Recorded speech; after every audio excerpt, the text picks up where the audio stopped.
Alright, so I'm not gonna lie, I had much better plans for my Sunday, or Saturday, but it turns out my scooter is flat, which it's actually been flat for like 6 months, but the day has come. It's actually flat now, so I've been pretty much filling it up with air every single day, but I'm kind of tired of it, so we have a new replacement coming tomorrow, so it's time to take this thing off. This is the new NIU KQi2 Pro. So I've never taken this thing apart, but we're gonna figure out how to do it. The good thing is the brake is in the front up here, so it shouldn't be too hard. So let's see how this. All right, so this took maybe 20-25 minutes, but here's the update. So I flipped it upside down because this is all one piece. It's actually connected. There's a little piece here. I didn't know this, but you can just take this off. It doesn't even require a screw or anything. I don't know what the point of this is. Maybe if you got water in here, but all of this plastic is connected to this long metal tubing. And if you remove all the screws, most of them are like this, and you should have gotten a tool that looks like this. I'm guessing this came with it because it has the logo. And this will remove all of these little screws like this. And then I used a variety of other Phillips head screwdrivers because there's probably like the same amount of these. You definitely need, crap, where'd it go? You definitely need one of these because some of these up here, these Phillips head screws, they're just so long you can't get without like a really long reach one. So I borrowed that from my roommate. But now we should be able to take this off. Dang, this is so much easier. I did this on a GoTrax G4 in one of my other videos, and man, this thing was a pain.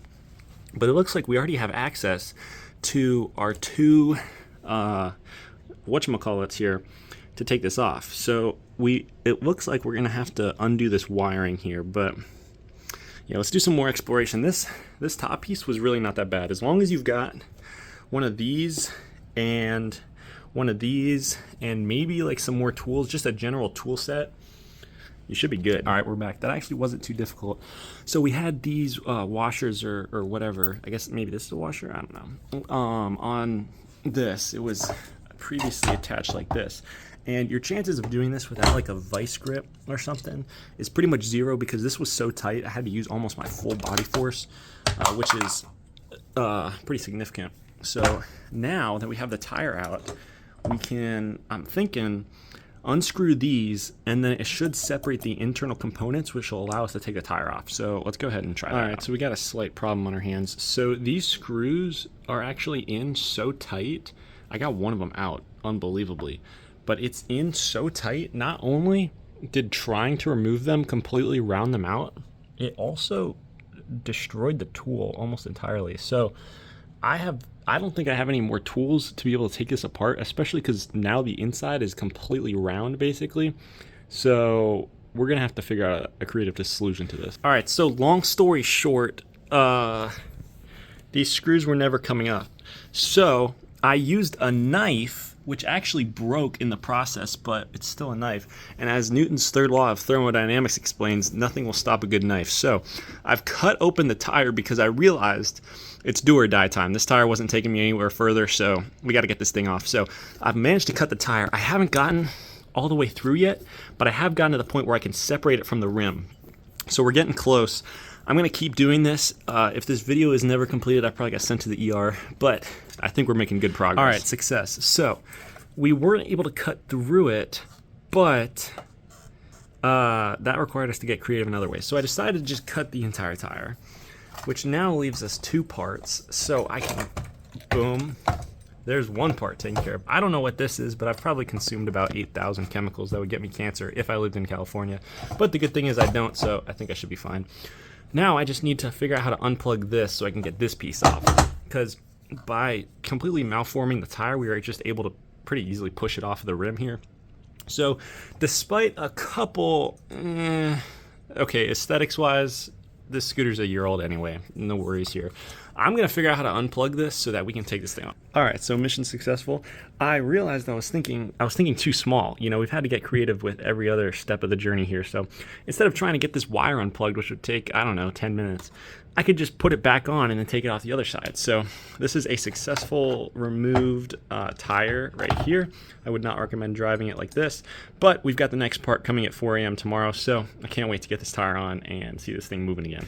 All right, so we got the tire. The only problem now is I realized if we can't get this thing off, installing it is going to be super hard because the inner diameter here is about 9 inches, whereas this is a 10-inch diameter. So I'm currently boiling the tire. This came in a set of 2, and our chances of being able to get it over this large rim are pretty small, but it's worth a shot. If this doesn't work, we're definitely gonna have to drill out these screws, and then we can buy some new ones because it's a pretty standard size. So.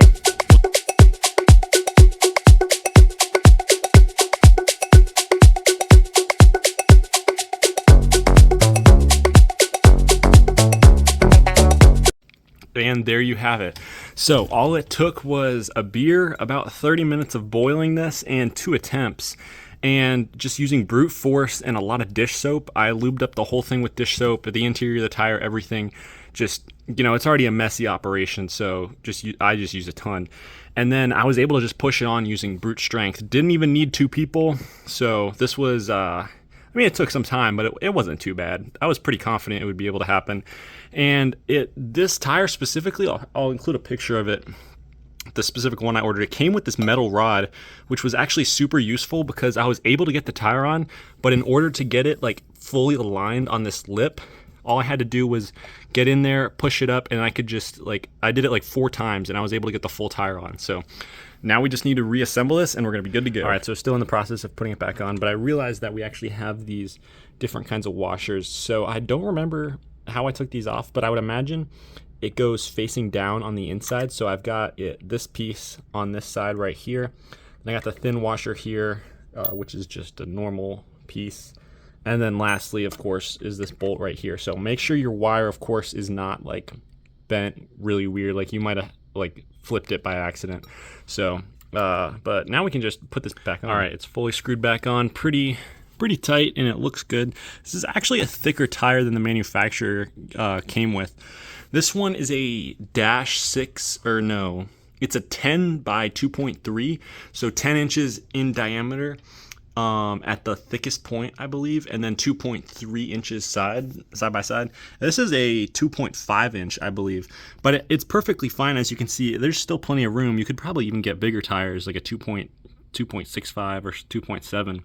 So, but we haven't tested it yet, so time for the big reveal. Okay. Oh yeah, that's what I'm talking about. So we actually still have this little air pump in here. I don't know that this would do anything. I wonder what would happen if we pumped that up.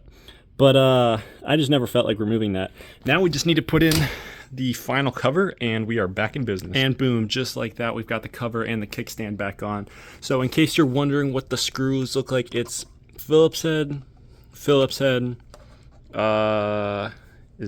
oh no, it's in there. Black screw. Those are the square ones. That can be done with this tool.